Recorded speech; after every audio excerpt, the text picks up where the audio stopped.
Hello everyone, welcome to tech you classes. Top 5 MCQ series में आप सभी का स्वागत है। इस वीडियो में हम चर्चा करने वाले हैं stack, time and space complexity, operator versus operand stack and underflow versus overflow condition. तो चलिए दोस्तों, शुरुआत करते हैं आज का पहला सवाल। मेरी बात को बिल्कुल ध्यान से सुनिएगा। ये जो प्रश्न है दोस्तों, गेट 1997 में आया हुआ सवाल है। क्वेश्चन क्या कह रहा है? Which of the following is essential for converting an infix expression to the postfix form efficiently. इनमें से कौन सा इनफिक्स एक्सप्रेशन को पोस्टफिक्स फॉर्म में कुशलता से बदलने के लिए जरूरी है? क्वेश्चन ये कह रहा है कि यदि आपके पास एक इनफिक्स एक्सप्रेशन है, क्या दोस्तों, एक इनफिक्स एक्सप्रेशन है और आपको इसको कन्वर्ट करना है, किसमें? पोस्ट फिक्स एक्सप्रेशन में कन्वर्ट करना है, तो इसमें से किसकी आवश्यकता होगी? तो सबसे पहले आप कमेंट बॉक्स में बताइए इस क्वेश्चन का आंसर क्या रहने वाला है। ऑप्शन क्या है यहां पर? एन ऑपरेटर स्टैक, एक operator stack, an operand stack, एक operand stack, an operand stack and operator stack, और लास्ट ऑप्शन है अ पास ट्री। इस क्वेश्चन का जो सही आंसर रहने वाला है वो क्या रहने वाला है? Option A. क्या रहने वाला दोस्तों? N operator stack. अब आप कहोगे सर इस क्वेश्चन का आंसर ऑप्शन ए किस प्रकार से है, तो यही मैं आपको समझाने वाला हूं। इस इंपॉर्टेंट पॉइंट को ही मैं आपके बीच में यहां पर डिस्कस करने वाला हूं। चलिए, तो मैं आपको यहां पर समझाता हूं एक एग्जांपल के साथ में। हमारे पास एक इनफिक्स एक्सप्रेशन है जिसे पोस्ट फिक्स में बदलना है, यही तो कहा क्वेश्चन ने। अगर हम इसको डायरेक्टली करें तो जिसकी हाईएस्ट प्रेसिडेंस है दोनों में, वो कौन सा है यहाँ पर? प्लस या मल्टीप्लाई? मल्टीप्लाई। हम पहले इसको सॉल्व करते हैं। First operand, second operand, then operator, बाकी को एज इट इज लिखते हैं हम लोग। उसके बाद में अगर हम बात करें first operand, second operand, then आता है हमारा ऑपरेटर। तो इस क्वेश्चन का जो है ना, आउट पोस्ट फिक्स एक्सप्रेशन जो रहने वाला है वो क्या रहने वाला है? A B C multiply plus. तो यहां पर क्लियर नहीं हुआ सा कि एक ऑपरेटर स्टैक की आवश्यकता है या ऑपरेंड स्टैक की आवश्यकता है। इसी बात को मैं समझाने जा रहा हूं। देखिए, सबसे पहले जिस भी हम सिंबल को लेंगे उसे यहां लिखा ए। अब ए जो हमारे पास दोस्तों क्या है? एक ऑपरेंड है, तो स्टैक हमारी एम्प्टी रहेगी, क्योंकि यहां पर जब भी इन फिक्स को मैं पोस्ट फिक्स में बदलता हूं या प्री फिक्स में बदलता हूं, हमें एक ऑपरेटर स्टैक की आवश्यकता होती है, और जो भी ऑपरेंड है उसे यहां लिख दिया। नेक्स्ट हमारे पास है प्लस। देखिए, हम इस प्लस, अब एक्शन क्या करेंगे? इसे हम पुश करेंगे साहब। इस जो प्लस ऑपरेटर है इसे हम पुश कर रहे हैं। क्या कर रहे हैं हम यहां पर? पुश कर रहे हैं। किस में साहब? स्टैक में। तो यहां पर हो जाएगा ऑपरेंड ए रहने वाला है। उसके बाद हमारे पास है बी। तो ये तो ऑलरेडी हमारे पास ऑपरेटर है एक स्टैक के अंदर। यहां पर ए के बाद में पोस्ट फिक्स में कन्वर्ट कर रहे हैं तो बी को लिखा। देन आता है मल्टीप्लाई। अब ये मल्टीप्लाई जब आ रहा है तो ये देखना, यदि इसकी प्रेसिडेंस प्लस से हाई है तो इसे भी हम पुश करेंगे साहब। तो प्लस ऑलरेडी था, मल्टीप्लाई को भी हमने क्या कर दिया? यहां पर पुश कर दिया। और हमारे पास क्या है अभी? A B. और अंत में हमारे पास क्या है? यहां पर सी। तो हम क्या करेंगे? इससे एम्प्टी, पहले ए बी सी लिख देंगे साहब, ए बी सी, क्योंकि हम पॉप करेंगे अब। तो जो सबसे बाद में है वो सबसे पहले आउट होगा, है ना। लास्ट इन कौन सा हुआ था? मल्टीप्लाई। फर्स्ट आउट, मल्टीप्लाई हो गया, फिर प्लस। तो यहां पर आप देख रहे हैं इस क्वेश्चन का जो आंसर है वो क्या है? A B C multiply plus. लेकिन आपने देखा हमने जो स्टैक का यूज किया वो कौन सी स्टैक है? यहां पर ऑपरेटर स्टैक है। तो मेरी बात को बिल्कुल ध्यान से सुनना। जब कभी भी एक इनफिक्स एक्सप्रेशन को, चाहे हम इन प्री फिक्स में कन्वर्ट कर रहे हो या फिर पोस्ट फिक्स में, हमें किसकी आवश्यकता होगी? एक ऑपरेटर स्टैक की आवश्यकता होगी। पहला पॉइंट वेरी इंपॉर्टेंट। इनफिक्स को जब भी पोस्ट फिक्स या प्री फिक्स में कन्वर्ट करेंगे, किसकी आवश्यकता होती है? ऑपरेटर स्टैक की। वहीं एक और इंपॉर्टेंट पॉइंट आप याद रखिएगा कि जब कभी भी प्री फिक्स या फिर पोस्ट फिक्स एक्सप्रेशन हो, उसको जब हम सॉल्व करते हैं, इवैल्यूएट करते हैं, तो किसकी आवश्यकता होती है? ऑपरेंड स्टैक की आवश्यकता होती है। यानी कि स्टैक के अंदर हम जो है ऑपरेंड्स को पुश करेंगे, ना कि ऑपरेटर को, जब प्रीफिक्स और पोस्ट फिक्स एक्सप्रेशन को इवैल्यूएट कर रहे हैं। तो देखिए, क्वेश्चन पर वापस जाते हैं। क्वेश्चन क्या कह रहा था, है ना? क्वेश्चन कह रहा था एक इनफिक्स एक्सप्रेशन को पोस्ट फिक्स फॉर्म में कन्वर्ट करना है। तो हमने अभी भी बताया साहब कि जब कभी भी इनफिक्स को, है ना, एक जो इनफिक्स एक्सप्रेशन है इसको यदि हमें पोस्ट फिक्स या प्रीफिक्स में कन्वर्ट करना हो, प्रीफिक्स में कन्वर्ट करना हो, है ना, उस केस में हमें किसकी आवश्यकता होगी? ऑपरेटर स्टैक की। ऑपरेंड स्टैक की कब आवश्यकता होगी? तो ध्यान से सुनना, यदि हमारे पास पोस्ट फिक्स या जो प्रीफिक्स एक्सप्रेशन है को सॉल्व करना हो या इवैल्यूएट करना हो, उस केस में हमें किसकी आवश्यकता होगी दोस्तों? उस केस में हमें ऑपरेंड स्टैक की आवश्यकता होगी। पार्स ट्री की और ऑपरेंड स्टैक और ऑपरेंड स्टैक की साथ में यहां पर बिल्कुल भी आवश्यकता नहीं होती। तो आई होप आपको ये क्वेश्चन समझ में आ रहा होगा। यदि आपको हमारी क्लासेस अच्छी लग रही हैं तो लाइक करना ना भूलें, शेयर करना ना भूलें, और यदि आप चैनल पर नए हैं सब्सक्राइब करना ना भूलें, और साथ ही साथ बेल आइकन को प्रेस करें जिससे हमारी जो भी क्लासेस हैं उनका नोटिफिकेशन आप तक पहुंच सके। चलिए दोस्तों, बढ़ते हैं आज के अगले सवाल की तरफ। बहुत ही शानदार क्वेश्चन है आपके सामने यहां पर स्क्रीन के ऊपर। क्वेश्चन क्या कह रहा है? What is the time required to insert an element in a stack with linked implementation. अब देखिए ये क्वेश्चन जो पूछ रहा है ना, टाइम रिक्वायर्ड मतलब ये पूछ रहा है टाइम कॉम्प्लेक्सिटी की। किसकी बात कर रहा है? टाइम कॉम्प्लेक्सिटी की। देखिए मेरी बात को बिल्कुल ध्यान से सुनना। एक स्टैक को हम एरे और लिंक्ड लिस्ट दोनों के थ्रू इंप्लीमेंट कर सकते हैं। अब यदि हम बात करें इंसर्ट, देखिए पुश कहूं या फिर इंसर्ट कहूं एक ही बात है। यदि हमें एक स्टैक में एक एलिमेंट को पुश करना है या इंसर्ट करना है, ठीक है, तो यहां पर एक ही एलिमेंट को तो इंसर्ट करना है या पुश करना है, तो यहां पर हमारे पास उसकी जो टाइम कॉम्प्लेक्सिटी होगी वो क्या होगी? ऑर्डर ऑफ 1 होगी। चाहे हमें फिक्स्ड साइज के एरे की चर्चा करूं या फिर लिंक लिस्ट इंप्लीमेंटेशन की चर्चा करूं, पहला पॉइंट मेरी बात को याद रखना साहब। पुश का मतलब क्या होता है? Insert an element at the top of the stack. insert an element at top of the stack। अब देखो यहां पर है ना, मेरी बात को बिल्कुल ध्यान से सुनना। आप कहोगे साहब एक कंडीशन आएगी जब स्टैक ऑलरेडी क्या हो? फुल हो। उस केस में तो उसकी भी चर्चा करेंगे हम आपके सामने। लेकिन फिलहाल हम क्या कह रहे हैं, एक स्टैक के अंदर किसी एलिमेंट को इंसर्ट करना हो, जिसे बोलते हैं साहब पुश करना हो, है ना, उस केस में यहां पर हमारे पास जो टाइम कॉम्प्लेक्सिटी रहने वाली ऑर्डर ऑफ 1। एक समय में एक ही एलिमेंट को तो इंसर्ट कर रहे हैं तो ऑर्डर ऑफ 1 रहने वाली है। ये तो पहली बात। ये कब होगी? चाहे हम लिंक्ड लिस्ट की बात करें, चाहे हमारे पास जो एरे होता है उसके इंप्लीमेंटेशन की बात करें। लेकिन सब फुल हो, अभी उसकी चर्चा करेंगे। यदि फिक्स साइज का एरे है या डायनेमिक एरे है, उसके बारे में हम आगे और डिस्कशन करेंगे। सेकंड पॉइंट, मेरी बात को बिल्कुल ध्यान से सुनना। यदि हम बात करें यहां पर किसकी? पॉप की। पॉप का मतलब होता है साहब, है ना, रिमूव करना है ना। पॉप का मतलब क्या होता है? रिमूव या फिर डिलीट। क्या होता है? रिमूव या फिर डिलीट। तो मेरी बात को बिल्कुल ध्यान से सुनना साहब। यदि एक स्टैक में से, है ना, चाहे लिंक लिस्ट के थ्रू या फिर एरे के थ्रू, स्टैक में से एक एलिमेंट को रिमूव करना हो या डिलीट से बोलते हैं पॉप ऑपरेशन करना है, तो उसकी भी हमारे पास जो कॉम्प्लेक्सिटी होगी, टाइम कॉम्प्लेक्सिटी, वो क्या होगी? Order of 1। सब पॉप का मतलब क्या होता है? रिमूव। पॉप का मतलब क्या होता है? Remove an element from top of the stack. अब आप कहोगे साहब यदि एम्प्टी हो तो वो चेक भी तो करते हैं हम लोग। अब एक यहां पर और बात होती है हमारे सामने, और वो कौन सी होती है यहां पर? जिसे बोलते हैं पीक। क्या बोलते हैं दोस्तों? पीक। पीक पीक के अंदर ना तो हम इंसर्ट करते हैं ना रिमूव करते हैं, हम सिर्फ देखते हैं, व्यू करते हैं, एक्सेस करते हैं। तो किसी एलिमेंट को एक्सेस करना हो या देखना हो, सिर्फ देखना है टॉप पर कौन सा एलिमेंट रखा हुआ है, उसको देखना है, उसको एक्सेस करना है। तो एटम में एक ही एलिमेंट को तो एक्सेस कर रहे हैं, तो इसकी भी हमारे पास जो टाइम कॉम्प्लेक्सिटी रहने वाली है वो क्या रहने वाली है? ऑर्डर ऑफ 1 रहने वाली है।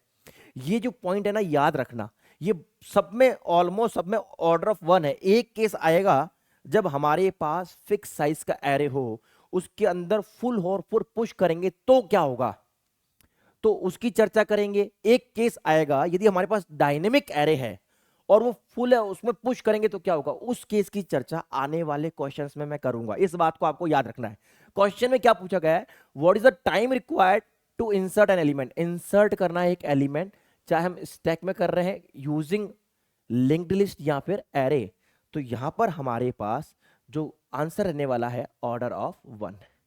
तो आई होप, है ना, इस क्वेश्चन का आंसर आपको समझ में आ गया कि यहाँ पर टाइम कॉम्प्लेक्सिटी क्या रहने वाली है, चाहे हम एक एलिमेंट को इंसर्ट कर रहे हैं, एक्सेस कर रहे हैं मतलब देख रहे हैं, या फिर रिमूव कर रहे हैं यानी डिलीट कर रहे हैं। तो आई होप ये क्वेश्चन आपको समझ में आ गया है। और इसी प्रकार का एक क्वेश्चन आएगा जिसमें हम और इंपॉर्टेंट चीजों को भी डिस्कस करेंगे। चलिए बढ़ते हैं आज के अगले सवाल की तरफ, नेक्स्ट क्वेश्चन की चर्चा करते हैं। ये जो क्वेश्चन है ना दोस्तों, ये क्वेश्चन आपके जो है किस में आया हुआ है, बीसीआई 18 जून 2022 को एग्जाम हुआ था, उसमें पूछा हुआ सवाल है साहब। अब क्वेश्चन क्या कह रहा है, consider the following stack implemented using stack, है ना, स्टैक का उपयोग करके कार्य स्टैक पर विचार करें। ये लिखा है हैश डिफाइन साइज 11। आप सबको पता है साहब, जब कभी भी हम लिखते हैं हैश डिफाइन, है ना, ये हैश क्या है, प्री प्रोसेसर। क्या है, प्री प्रोसेसर। मैं आपको प्री प्रोसेसर डायरेक्टिव्स के बारे में पहले बता चुका हूं, यहां पर आपको प्री प्रोसेसर डायरेक्टिव का लिंक भी दे दिया है मैंने, आप इस पर क्लिक करके भी उस क्लास को एक्सेस कर सकते हैं सी प्रोग्रामिंग के अंदर। अब देखो प्री प्रोसेसर क्या करता है दोस्तों, एक्चुअल कंपाइलेशन से पहले, एक्चुअल कंपाइलेशन से पहले जो सोर्स कोड है, डॉट सी फाइल है, डॉट सी फाइल को जो है मॉडिफाइड फाइल बनाता है, इसको डॉट आई, है ना, इंटरमीडिएट फाइल में कन्वर्ट करता है। आप सभी को पता होगा ये कौन करता है साहब, हैश, प्री प्रोसेसर। और डिफाइन का मतलब होता है, इसको बोलते हैं मैक्रो एक्सपेंशन, कि आपने यहां पर यानी कि एक सोर्स कोड को कंपाइल करने से पहले जो लिखा है उसकी जगह रिप्लेस कर दो। कहने का मतलब क्या है, यहां लिखा है हैश डिफाइन साइज 11, तो जहां जहां साइज लिखा हुआ है, देखो यहां लिखा हुआ है एंट ARR, साइज लिखा, उसकी जगह क्या कर दो आप, 11 कर दो। ये मेरी बात को बिल्कुल ध्यान से सुनना दोस्तों, ये एक स्ट्रक्चर बना हुआ है स्ट्रक्ट स्टैक, और यहां पर इंट एरे बना रखा है 11 साइज का, और इंट टॉप बराबर क्या है, -1। अब देखो दोस्तों मेरी बात को बिल्कुल ध्यान से सुनना, अगर हम बात करें, मेरी बात को बिल्कुल ध्यान से सुनना, अगर हम बात करें स्टैक में जो है ना, टॉप बराबर -1, इसका मतलब कर्सर कहां है साहब, जो हमारे पास स्टैक है ना, उस स्टैक में हम फर्स्ट एलिमेंट पे भी नहीं आए अभी तक, ठीक है, एम्प्टी है। क्या कह रहा है, what would be the maximum value of top that does not cause the overflow of the stack. अब देखिए साहब, अगर हम फर्स्ट एलिमेंट इंसर्ट करते हैं तो पहले टॉप को इंक्रीमेंट करके इसकी वैल्यू 0, तो 11 है साहब एरे की साइज, तो हम लोग 0 से स्टार्ट करेंगे, 0 1 और कहां तक चलेंगे, 10 तक।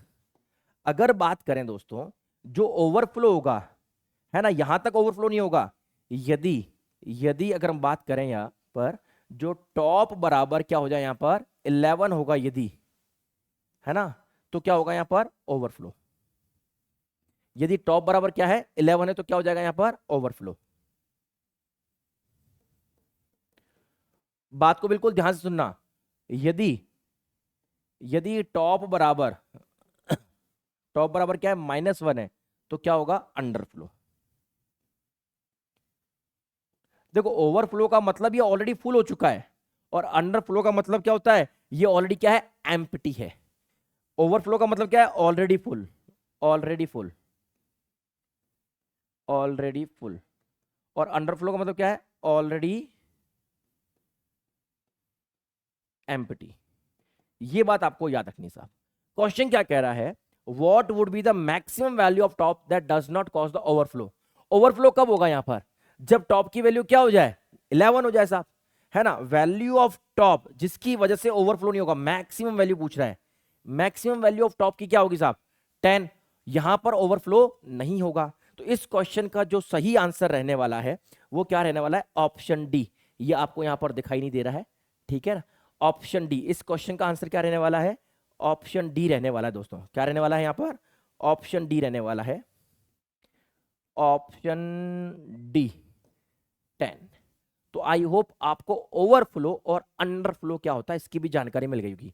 देखो अंडरफ्लो का मतलब यदि हमारे पास स्टैक जो है एम्प्टी है, जब हम इसमें सर्ट करना स्टार्ट करते हैं ना, पहले इंक्रीमेंट करते हैं वैल्यू को, पहले क्या करते हैं, -1 की जगह क्या होगा, 0 से, तो शुरुआत 0 से हो गई साहब, इंसर्ट करते लेकर 10 तक, 11th एलिमेंट की इंडेक्स क्या होगी, 10, क्योंकि एरे की इंडेक्स किससे स्टार्ट होती है, 0 से। एक एरे की जो इंडेक्स है ना, ARR 0 से स्टार्ट हुआ, ARR 1, ARR कहां तक चलेगा साहब, जो भी टॉप की वैल्यू है -1, है ना, टॉप की वैल्यू क्या होनी चाहिए यहाँ पर 11 -1 यानी 10, यहां तक हम इंसर्ट कर सकते हैं। ठीक है, यदि टॉप की वैल्यू है ना क्या है यहाँ पर 11 -1 यानी 10, तब तो हम कर सकते हैं। ठीक है, तो यदि हम बातचीत करें साहब, मेरी बात को बिल्कुल ध्यान से सुनना, यहां पर आ गया, कहां तक ओवरफ्लो नहीं होगा, 10 तक यदि इंसर्ट करते ना तो ओवरफ्लो नहीं होगा, इस बात को याद रखना आपको। ठीक है, आई होप आपको ये क्वेश्चन यहां पर क्लियर हो चुका है। चलिए बढ़ते हैं आज के अगले सवाल की तरफ, नेक्स्ट क्वेश्चन की तरफ बढ़ते हैं। बहुत ही शानदार क्वेश्चन है आपके सामने स्क्रीन के ऊपर। क्वेश्चन क्या कह रहा है, मेरी बात को समझने की कोशिश करना। द स्पेस कॉम्प्लेक्सिटी, अब देखो टाइम कॉम्प्लेक्सिटी नहीं, किसके बारे में पूछ रहा है यहां पर, स्पेस कॉम्प्लेक्सिटी के बारे में पूछ रहा है, for storing n elements in a stack. एक स्टैक में एन एलिमेंट्स को स्टोर करने के लिए स्पेस कॉम्प्लेक्सिटी, बात को बिल्कुल ध्यान से सुनना। हम एक स्टैक में जितने एलिमेंट्स को इंसर्ट करेंगे, ये स्टैक है ना, अगर n की वैल्यू 10 है तो स्पेस कॉम्प्लेक्सिटी क्या होगी, 10 हो जाएगी। 1 है तो 1 होगी, ऑर्डर ऑफ 1। 5n की वैल्यू तो ऑर्डर ऑफ 5 होगी। तो हम जितने एलिमेंट्स को पुश करते हैं, भाई देखो एक एलिमेंट को पुश करते हैं, अगर हम सिंपल पुश की बात करें n एलिमेंट, तो क्या होगा, ऑर्डर ऑफ 1। अब जितने एलिमेंट्स हैं, अगर n एलिमेंट्स है तो ऑर्डर ऑफ n, यदि क्या हो हमारे पास n एलिमेंट्स, यदि n एलिमेंट्स और उनको पुश करना हो साहब, तो यहां पर स्पेस है ना, एक एलिमेंट के लिए जितना स्पेस चाहिए, जितने एलिमेंट्स होंगे उतना स्पेस चाहिए होगा हमें, है ना। ये इन टर्म्स ऑफ मेमोरी की बात कर रहा है, कितनी मेमोरी ऑक्यूपाई करेगा। यदि हम एक स्टैक के अंदर n एलिमेंट्स को पुश कर रहे हैं, तो हम एरे की साइज लेते हैं, उसमें पुश करते नहीं करते। इस क्वेश्चन का जो सही आंसर रहने वाला है वो क्या रहने वाला है, यहाँ पर ऑप्शन बी रहने वाला है। क्या रहने वाला है दोस्तों, यहाँ पर ऑप्शन बी रहने वाला है। चलिए बढ़ते हैं आज के अगले सवाल की तरफ। शानदार क्वेश्चन, एग्जाम की दृष्टि से बहुत ही प्योर क्वेश्चन है, मल्टीपल क्वेश्चंस यहां पर कवर हो रहे हैं। क्वेश्चन क्या कह रहा है समझने की कोशिश करना। Which statement about stack operations is false, पूछ रहा है साहब निम्न में से कौन सा कथन है ना स्टैक ऑपरेशंस के संदर्भ में गलत है। अब आपको पता है साहब, linked list pop is always order of 1। मैंने बताया था एक लिंक लिस्ट की चर्चा करें, लिंक लिस्ट की चर्चा करें, चाहे पुश करें, चाहे पुश करें, चाहे पॉप करें, चाहे पीक करें, वहां पर हमारे पास है ना उसकी जो टाइम कॉम्प्लेक्सिटी होती है वो क्या होती है, ऑर्डर ऑफ 1 होती है, हाँ या ना। ये आप सभी को पता है साहब। एक लिंक लिस्ट के थ्रू यदि हम लोग एक स्टैक को इंप्लीमेंट करते हैं, पुश करें, पॉप करें, पिक करें, इसकी जो कॉम्प्लेक्सिटी होगी वो क्या होगी, ऑर्डर ऑफ 1, ऑलवेज, हमेशा ऑर्डर ऑफ 1 होती है साहब। बिल्कुल सही कहा आपने, पहला कथन सही। दूसरा कथन क्या कह रहा है, array based push is always order of 1। यहां पर देखो हमें एक बात करनी है, हमारे पास एरे ऑलवेज, ऑलवेज नहीं, यहां पर देखो एरे जो दो तरह का होता है, यदि एक तो फिक्स्ड साइज एरे हो, एक डायनेमिक एरे हो, तो इस पॉइंट में मैं भी आऊंगा, है ना। Space complexity is order of 1, बिल्कुल सही बात है साहब। एक स्टैक के अंदर जो स्पेस कॉम्प्लेक्सिटी है, मैंने अभी भी आपको बताया था, वो क्या होती है, हमेशा ऑर्डर ऑफ 1 होती, n होती है साहब, जितने एलिमेंट्स हैं उसके हिसाब से। नेक्स्ट पॉइंट क्या कह रहा है, dynamic array resizing makes push order of n temporary. अब ये दो जो ऑप्शन है, इनमें से कोई एक ऑप्शन हमारा रहने वाला है, और इसी बात को हमें समझना है। अब मेरी बात को ध्यान से सुनना साहब, जब कभी भी हम एक स्टैक का इंप्लीमेंटेशन एरे के थ्रू करते हैं, तो एक तो होता है फिक्स्ड साइज एरे, एक तो होता है क्या दोस्तों, फिक्स्ड साइज एरे, और दूसरा होता है दोस्तों डायनेमिक एरे।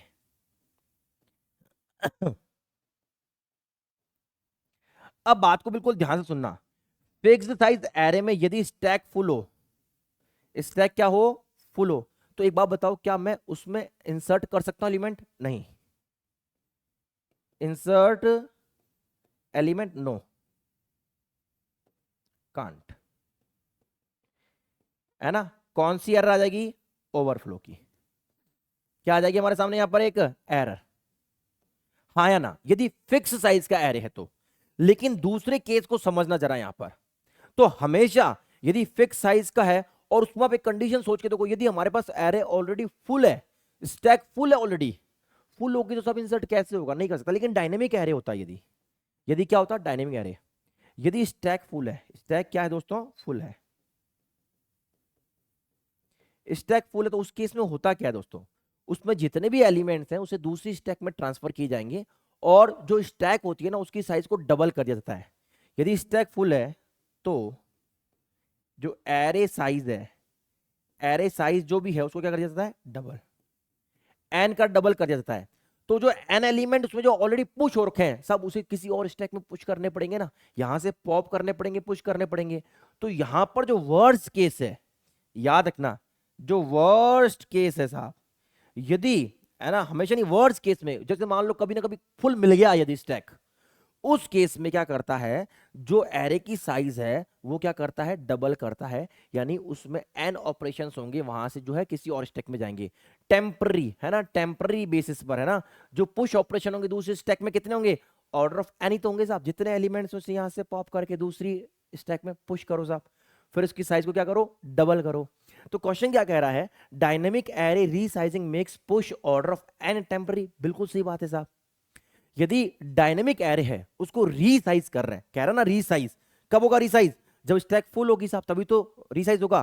तो वर्स्ट केस के अंदर डायनेमिक एरे को यदि रीसाइज करते हैं तो वहां पर जो पुश ऑपरेशन होता है उसके केस में हमारे पास जो कॉम्प्लेक्सिटी होती है टाइम की वो ऑर्डर ऑफ एन होती है। एक ही केस है जब पुश करने के अंदर हमारे पास क्या दोस्तों, जो टाइम कॉम्प्लेक्सिटी है वो क्या रहने वाली है, ऑर्डर ऑफ एन।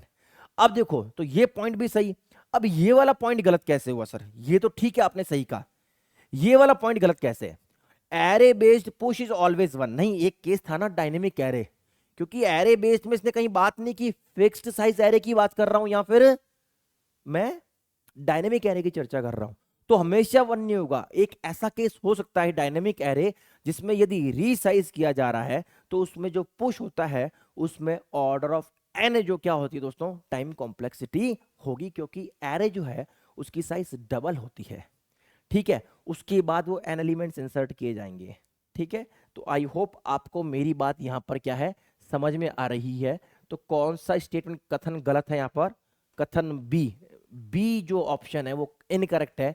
क्यों, क्योंकि, है ना, याद रखना, dynamic array, dynamic array worst case, तो उस केस में क्या होगा, पुश, जो पुश होगा वो क्या होगा, ऑर्डर ऑफ एन होगा।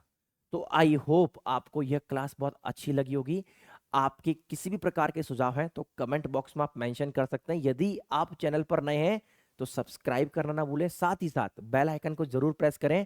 यदि आप हमारे रेगुलर कस्टमर हैं तो क्लास को लाइक करना ना भूलें और साथ ही साथ शेयर करना ना भूलें। Thank you.